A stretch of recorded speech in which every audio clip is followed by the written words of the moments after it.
siempre, esto como en el teatro, siempre se habla de la crisis de la industria, de la necesidad de tener más lectores, de conquistar lectores. Es verdad que la industria del libro ha tenido y tiene muchos avatares en el mundo, pero sin embargo yo siempre recuerdo tus análisis muy optimistas de la cantidad de libros que se publican. Hablábamos el otro día de los 66.000 libros con que arrancó esta feria. Es decir, como que hay dos miradas, ¿no? El entusiasmo por lo que se publica y la necesidad, por otro lado, de conseguir lectores. Bueno, estamos en el momento de la humanidad en el cual se lee más, ¿verdad? En muchos formatos. Exacto. Lo que está pasando hay dos fenómenos. Uno, que mucha gente escribe. Es decir, en las editoriales recibimos al año más de 3.000 originales. Claro. O sea, la gente quiere expresarse.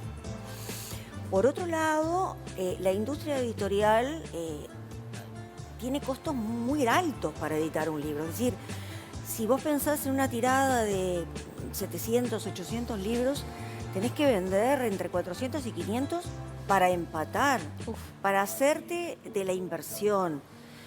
Entonces, es una industria que requiere paciencia, requiere inversión y requiere mucho amor. Porque si tu objetivo es hacer dinero, estás en el lugar equivocado. Obvio, claro. Ahora, si tu objetivo es contarle cosas a la gente, una buena historia, una buena investigación, un poema, hay todo un área de nuestra industria creativa que no podés monetizarla, que es otra cosa. Ahora, también tenemos que pagar la luz, obvio, las cargas sociales, ¿no? O sea, es una industria muy formal. No hay informalidad en nuestra industria y tampoco hay... No, pero hay piratería. Bueno, ese sí es el problema, ¿viste? O sea, no hay informalidad y no hay precarización del trabajo en el sentido de que la gente está capacitada, es gente que conoce su oficio, sea el que sea el ilustrador, sea el librero, sea, es gente que sabe su oficio. Pero, el otro día lo analizábamos en un foro acerca de derechos de autor. Las nuevas tecnologías que brindan una enorme cantidad de oportunidades, por supuesto, gracias a esas, por ejemplo, estamos muchos de nosotros vivos después de la pandemia, ¿no? Después de todas las investigaciones. También te permiten una piratería digital muy sencilla de llevar adelante. Y bueno, y ahí nosotros lo único que pedimos es protección. Nosotros pedimos que nuestro trabajo se nos reconozca, ¿no? Es como intentar que el derecho a la vivienda esté en contraposición al salario de la persona que construye la casa. Eso no es posible. O sea, todos tenemos que vivir de lo que hacemos y no apropiarnos del trabajo de otros, porque es muy fácil ser generoso con el trabajo ajeno. Claro. Sí, sí, cuando se habla de fotocopiar, de levantar los libros para que estén en la web y todo eso, ahí se están metiendo con el bolsillo de los creadores, directamente, ¿no? Y se están metiendo en realidad con la existencia misma de la industria. Porque si nosotros no vendemos nuestros contenidos, no podemos hacer otros. Es así, es fácil. Sí, sí. Existen nuevos libros o reimpresiones de otros siempre y cuando uno tenga un retorno económico y pueda la industria editorial vivir. Es así de sencillo.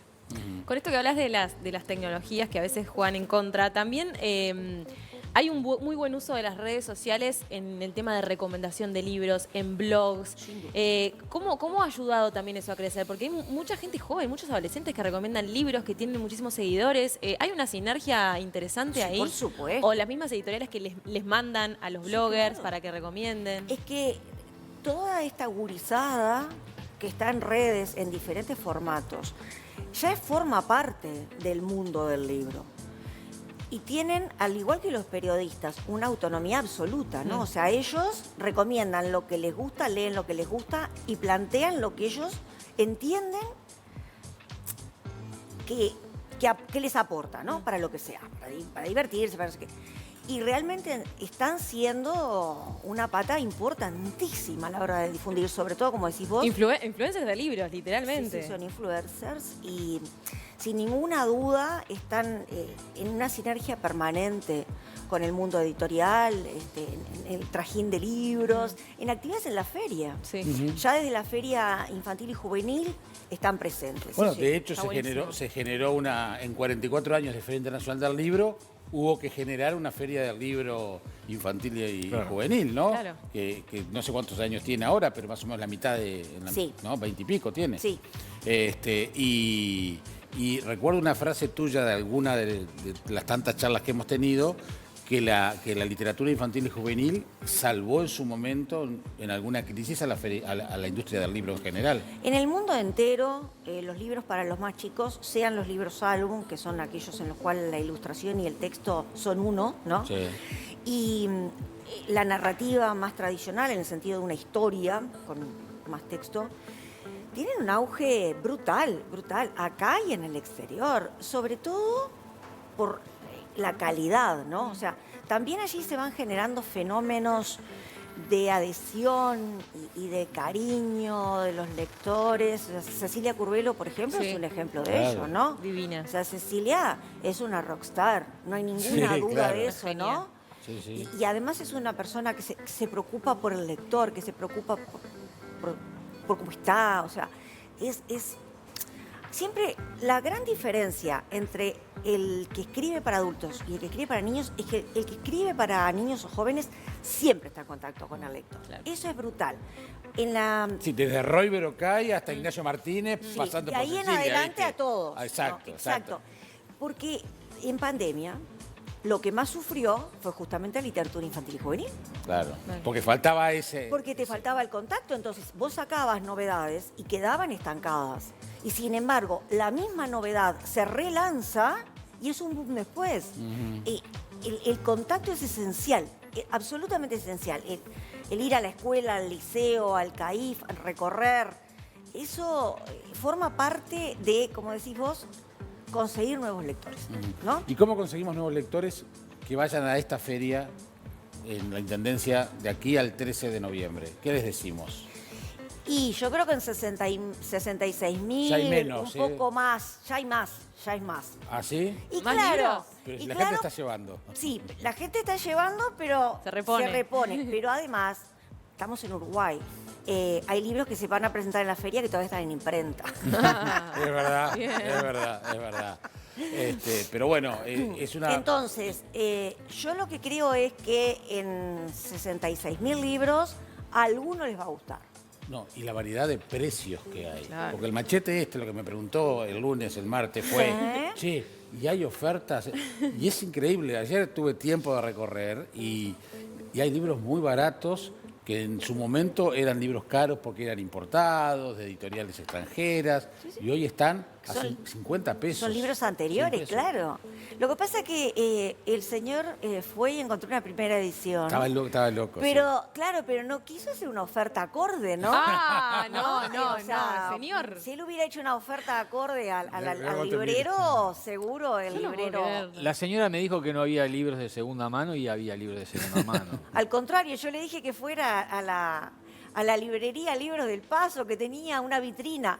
Yo no sé, viste, cómo funciona la seguridad en Librerías del Paso. pero bueno. Oh, No, y lo otro que vi que nunca no había visto nunca eran los libros sorpresa. Te los dan envueltos sin títulos, Sí, sin sabe. nada. Bueno, jugátela. Esa es una propuesta de puro verso. Me pareció muy Es un interesante. invento Te de dicen, Puro Verso. Está bueno. envuelto, te dice No. novela norteamericana. Sí, tanto. Tanto. Lo puedes cambiar. está bueno. Sí, está, pero me parece Es para digo, regalar. Interesante, pero divertido. es Un muy regalo. divertido, ¿eh? Es. Bueno, felicitaciones por el trabajo, felicitaciones Brillante. por todo lo que hacen. Y todo el mundo del libro es muy, muy, muy tenaz y no han bajado los brazos ni en los peores momentos. Fíjense que de aquí, de este 2022, 44 ediciones anteriores, ha habido distintos momentos del Uruguay, de la economía, de la política, de la sociedad, y sin embargo, desde el subte municipal hasta hasta el Palacio Peñarol hicieron una. ¿Es necesario nombrarlo? ¿Era necesario, vos decís, que era indispensable es nombrarlo? que se sufrió mucho. Me aquel año. imagino. Yo por suerte no estaba. Yo por suerte no estaba. Felicitaciones por todo, Alicia. Muchísimas gracias. Gracias. Gracias, Que gracias a pases- que ustedes. pases-